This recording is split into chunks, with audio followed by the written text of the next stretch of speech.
do Pai, do Filho e do Espírito Santo. Amém. Rainha do céu, alegrai-vos, aleluia, pois o Senhor que merecestes trazer em vosso seio, aleluia, ressuscitou como disse, aleluia, rogai a Deus por nós, aleluia. Alegrai-vos e exultai, ó Virgem Maria, aleluia, pois o Senhor ressuscitou verdadeiramente, aleluia. Oremos. Ó Deus, que na gloriosa ressurreição de vosso Filho restituístes a alegria ao mundo inteiro, pela intercessão da Virgem Maria, concedei-nos gozar a alegria da vida eterna. Por Cristo nosso Senhor. Amém. Caríssimo irmão e irmã, hoje meditamos a liturgia da terça-feira da sexta semana da Páscoa. E o que o Senhor tem a nos dizer? Seguimos com o Evangelho de São João, os discursos de despedida do Senhor. Hoje nos diz São João: naquele tempo disse Jesus a seus discípulos: agora parto para aquele que me enviou. Nenhum de vós me pergunta: para onde vais? Mas porque vos disse isto, a tristeza encheu os vossos corações. No entanto, eu vos digo a verdade: é bom para vós que eu parta. Se eu não for, não virá até vós o defensor. Mas se eu me for, eu vou-lo mandarei. E quando vier, ele demonstrará ao mundo em que consistem o pecado, a justiça e o julgamento. O pecado porque não acreditaram em mim. A justiça porque vou para o Pai, de modo que não mais me vereis. E o julgamento porque o chefe deste mundo já está condenado. Palavra da salvação, glória a vós, Senhor. Olha, Jesus, neste momento de despedida e nessas palavras, fala da tristeza no coração dos discípulos. Mas ele demonstra três realidades para eles, que não devem de deixar os corações tristes, que também servem para nós. Antes dessas três realidades, virá o defensor, o Espírito Santo, para habitar em nós. Seremos a habitação da Santíssima Trindade. O Senhor viverá em nossas vidas. E assim, logo em seguida, essas três coisas que Jesus coloca são: primeiro, o Espírito Santo mostrará em que consiste o pecado. E qual é o pecado? Não ter fé em Jesus. Este é o grande pecado. Se Jesus é o rosto do Pai, é o Deus encarnado, é a vida verdadeira, o modelo de homem, então aqui está o grande pecado, em não ter fé, em rejeitá-lo, em não amá-lo, em não viver segundo ele. E isto é um pecado também para nós, porque sempre que desviamos do seguimento de Jesus, de sermos um outro Cristo na terra, nós também estamos em pecado. Não é somente para os outros que não o conhecem, eles principalmente por não terem fé, não acreditarem em Jesus. Mas nós, o quanto nos esforçamos em colocar esta fé em prática. Depois, a justiça. A justiça, quem é o justo? Aquele que cumpre a vontade de Deus. Então a justiça leva ao Pai, a justiça leva a Deus, leva ao céu.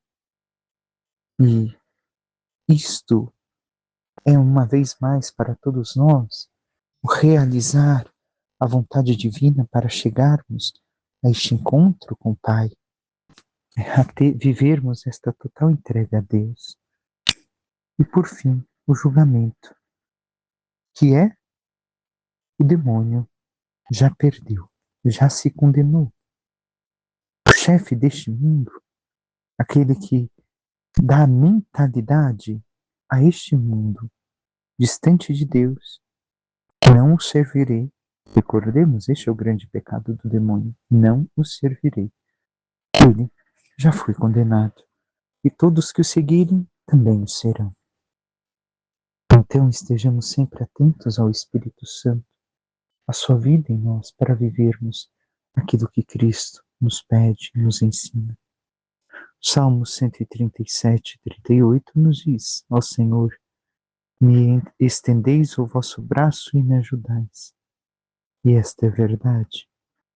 O Senhor estende seu braço a nós e nos ajuda, sempre que acolhemos e aceitamos o seu auxílio.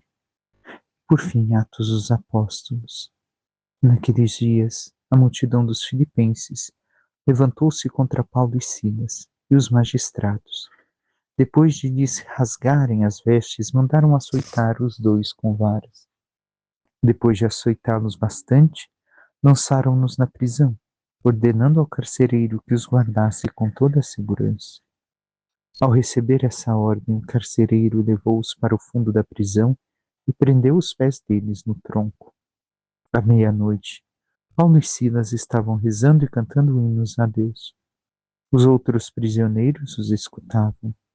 De repente houve um terremoto tão violento que sacudiu os alicerces da prisão. Todas as portas se abriram e as correntes de todos se soltaram. O carcereiro acordou e viu as portas da prisão abertas. Pensando que os prisioneiros tivessem fugido, puxou a espada e estava para suicidar-se. Mas Paulo gritou com voz forte: Não te faças mal algum. Nós estamos todos aqui. Então o carcereiro pediu tochas, correu para dentro e, tremendo, caiu aos pés de Paulo e Silas. Conduzindo-os para fora, perguntou: Senhores, que devo fazer para ser salvo? Paulo e Silas responderam: Crê no Senhor Jesus e sereis salvos, tu e todos os da tua família. Então Paulo e Silas anunciaram a palavra do Senhor ao carcereiro e a todos os da sua família. Na mesma hora da noite, o carcereiro levantou-os consigo para lavar as feridas causadas pelos açoites. E imediatamente foi batizado, junto com todos os seus familiares. Depois fez Paulo e Silas subirem até sua casa, preparou-lhes um jantar e alegrou-se com todos os seus familiares por ter acreditado em Deus. Vemos mais um mistério de conversão que acontece na vida deste homem. Dentro daquela prisão, no momento do terremoto, muitos podiam ter fugido, não todos, mas muitos. E, no entanto, se mantiveram ali. E Paulo e Silas falam isto a ele, e por causa deste ato, da fidelidade a Deus, de obedecerem aquilo que naquele momento lhes era devido fazer, converteram a este homem e a toda a sua família, e os ajudaram a chegar à salvação. Ora, tenhamos em conta o quê? Porque em certo momento os apóstolos serão livres da prisão, já escutamos em Atos dos Apóstolos, e por isso sairão e anunciarão e serão pegos ainda anunciando o nome de Jesus em Jerusalém, no templo. Mas agora Paulo e Silas fazem o contrário, permanecem na prisão. E isso leva à conversão destas pessoas. E o que isto quer nos dizer? Que nós devemos ir conduzidos pelo Espírito Santo, saber como agir diante das coisas. Diante da lei da sociedade, por um crime que cometer, o certo, diante da lei, como pessoas justas, é estar pagando por aquilo que se fez de errado. Aqui não fizeram nada de errado. Teriam toda a justiça para sair.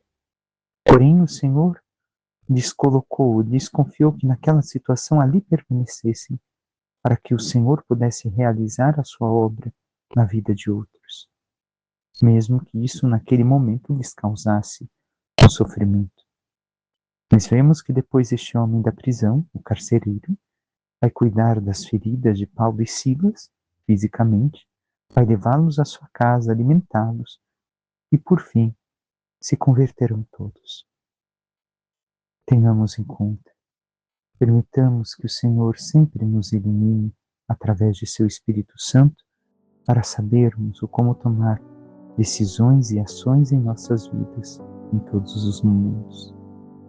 Peçamos à Santíssima Virgem Maria, nossa Mãe, que interceda por cada um de nós e nos ajude a entender a vontade de Deus em nossas vidas pela obra do Espírito Santo, para que assim vivendo e nos entregando à sua divina vontade, possamos ser um canal um instrumento de sua graça na vida de tantos, para merecer um dia a sua glória. Louvado seja nosso Senhor Jesus Cristo, para que sempre seja louvado. Por intercessão da Santíssima Virgem Maria, de todos os santos e anjos de Deus, desça sobre vós, vossas famílias, vosso trabalho, tudo que vos pertence, a bênção de Deus Todo-Poderoso, que é Pai, Filho e Espírito Santo. Amém. Um santo e abençoado dia a todos.